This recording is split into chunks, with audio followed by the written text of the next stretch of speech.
In the quiet of a modest kitchen, the steady drip of a leaky faucet echoed like the faint pulse of a weary heart.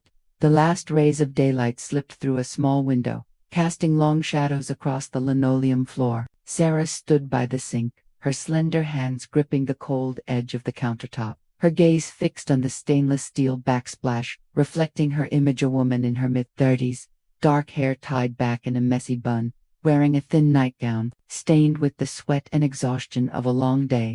But it wasn't the faint mildew in the air that made her chest tighten. It was the silent scream within her, a loneliness she hadn't yet dared to name. 5 years had passed since her husband's death in a car accident. Since then, Sarah had poured every ounce of herself into being a mother to Ethan, her only child, now 18. She managed everything: meals, tuition, clothes, even the awkward dinner conversations meant to keep their bond from fraying. Yet, deep inside, a void kept growing. She never admitted it aloud, but in the quiet moments after the house went dark, she'd curl up in her bedroom, hand pressed to her chest, feeling herself fade away. Today was Lisa's birthday, Sarah's closest friend, the only one who'd ever pulled her out of her darkest days. The party was at a downtown club, where the music pulsed like a heartbeat and neon lights flickered, dizzying her senses. Sarah stood in a corner, clutching a mojito, her eyes trailing the crowd of bodies swaying on the dance floor. The strobe lights made dresses seem sheer, touches linger, whispers bold. She felt like an outsider in a world where women embraced their desires without hesitation. Lisa grabbed her arm, dragging her toward the floor. "Come on, just one dance. Try it. You're not just a widow, you're a woman." "I'm not used to this," Sarah mumbled. "That's exactly why you need to try." Lisa waved over a tall dancer with slicked back hair and expensive cologne. He bowed slightly, offering his hand. But Sarah froze.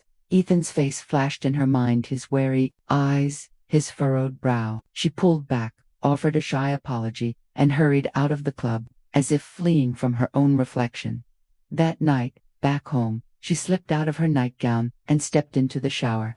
The cold water hit her skin, but it couldn't douse the burning ache inside. She studied herself in the mirror, sharp eyes, full lips, skin still smooth.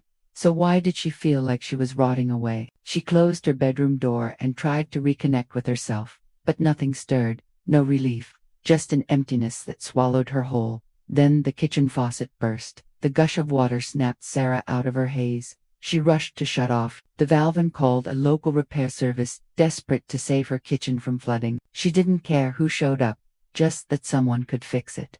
30 minutes later, the doorbell rang. Sarah cracked the door open. The man standing there was nothing like the gruff, middle-aged plumber she'd expected.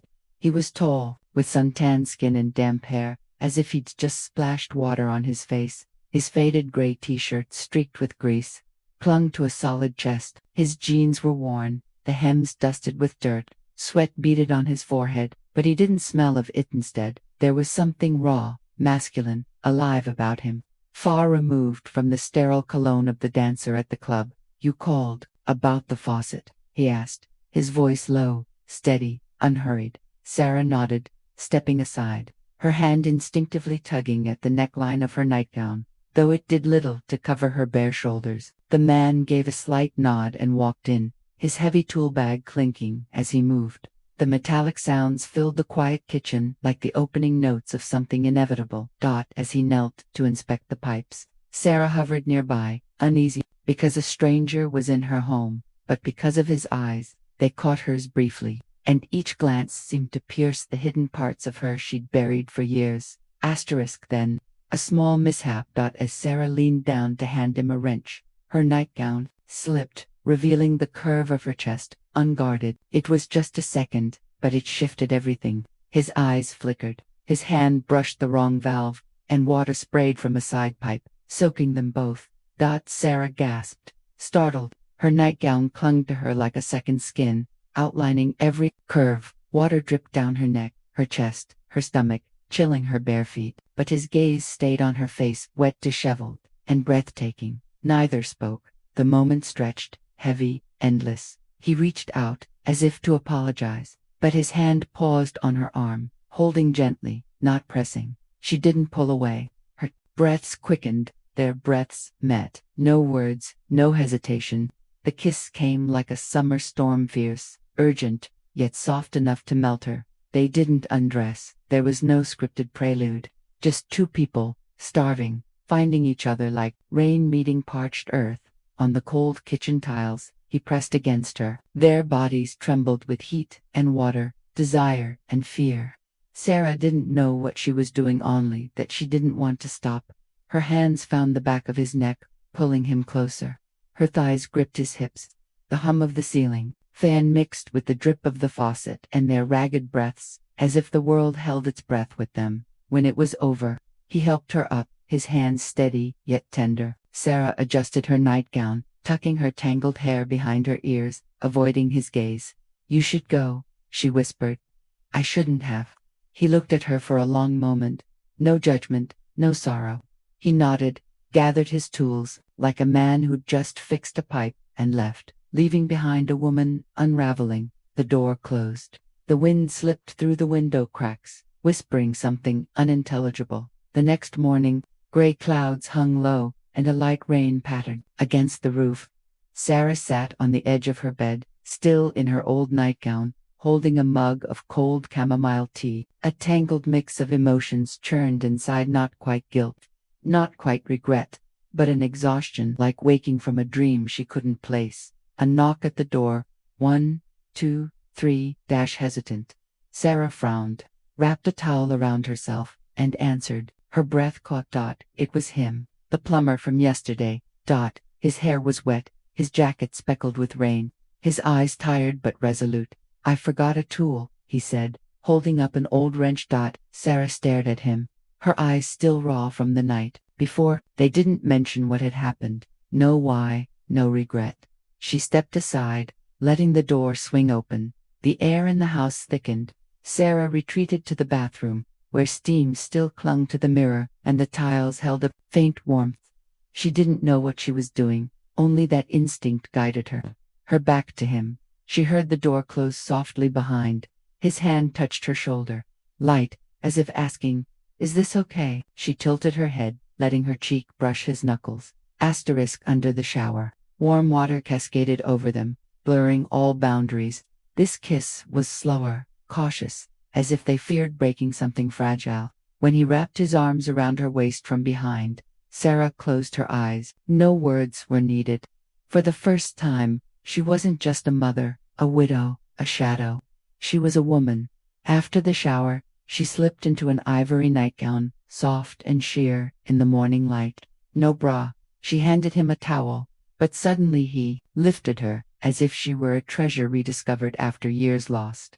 They stumbled into the bedroom, the door slamming shut, ending all hesitation. On the unmade bed, they came together like starving souls. She lay beneath him, then climbed atop, whispering his name. James. In a haze, he kissed her forehead, her neck, the faint stretch marks time had left behind. Her moans mingled with the creak of the mattress, their breaths entwining. Each of his movements carved her back into the woman she'd forgotten. She cried not from pain, but because no one had ever made her feel so worthy of touch. When it ended, Sarah thought he'd leave again. But this time, she stopped him. She tossed the thin blanket aside, ran barefoot to the living room, and hugged him from behind as he pulled on his jacket. Her face pressed into his back, wordless. He understood. They fell into each other again, this time on the couch, in the soft daylight filtering through the blinds. No hiding. No need to hide, just two people who found each other once, and perhaps only once. After that afternoon, Sarah didn't know what to call James. Not a lover, not a friend, certainly not the plumber. He'd touched the part of her she'd guarded most, not her body, but her trust, something she thought she'd never give again after her husband's death. They sat on the couch, hand in hand, silent. Outside, the sky turned a soft amber. Dust motes danced in the fading light, like memories drifting by. She leaned her head on his shoulder, his hand tracing circles on her knee. No words, but everything was understood. Sarah spoke of Ethan, her pride, her burden. She shared the sleepless nights waiting for him to come home, the fights, the helplessness as he drifted away. "I used to think being a mom meant giving up everything," she said. But sometimes, I wonder what's left of me outside that role. James didn't answer. He just held her hand tighter. There are nights I can't sleep, she went on. I sit in the kitchen, staring at the light on the table, wondering if I died when my husband did or sometime after. She didn't cry, but her throat tightened. She'd learned to swallow her pain, to survive each day. He pulled her close, her head against his chest. You're still alive, he said. You never stopped living. His breath warmed her neck, a mix of roughness and tenderness, like the man himself. Sarah didn't ask more. She just wanted to stay in his arms until the sky darkened. But no warmth lasts forever. Before the sun set, James stood, pulling on his jacket and slinging his tool bag over his shoulder. The familiar motions stung her heart.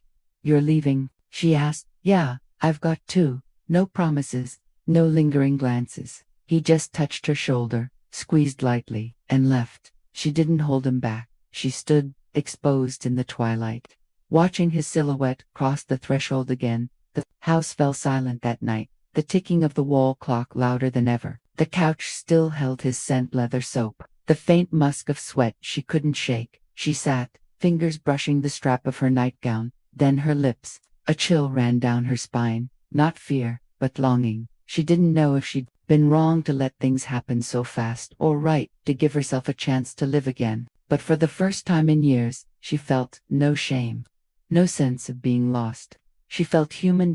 Desired, touched, seen as worthy. That night, she didn't sigh in the kitchen or search for feeling in the dark. She sat under the moonlight, her pale skin glowing, and thought of warmth. The days that followed moved slowly, as if time itself was adjusting to Sarah's new rhythm. She didn't see James again. No texts, no calls. Yet, strangely, she wasn't panicked. Unlike before, when someone's absence would make her question what she'd done wrong. This time she felt only a quiet space he'd entered and left, leaving a perfect hollow. Ethan seemed to notice the change in his mother. He didn't ask, but his gaze lingered on her face as she washed dishes or read in the living room. He started coming home earlier, cleaning his room, helping with dinner, things he'd once avoided with excuses of homework. One evening, over dinner, Ethan said, "You seem different lately." Sarah froze, setting down her fork. "Different how?" "I don't know. You smile more. Like you're alive again." She laughed, but tears welled up. She served him a piece of chicken, hiding her reddening eyes behind her plate. "I'm alive, kid. Never died.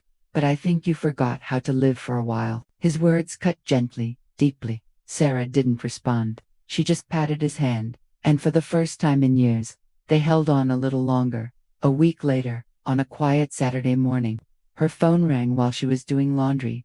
Unknown number. "Is this Sarah?" The voice was low, hesitant, familiar. "It's me. It's James. I left a small tool at your place. A green pipe wrench. You still have it." Her heart skipped. A pipe wrench. He hadn't forgotten anything. She'd seen him pack carefully. "Oh yeah.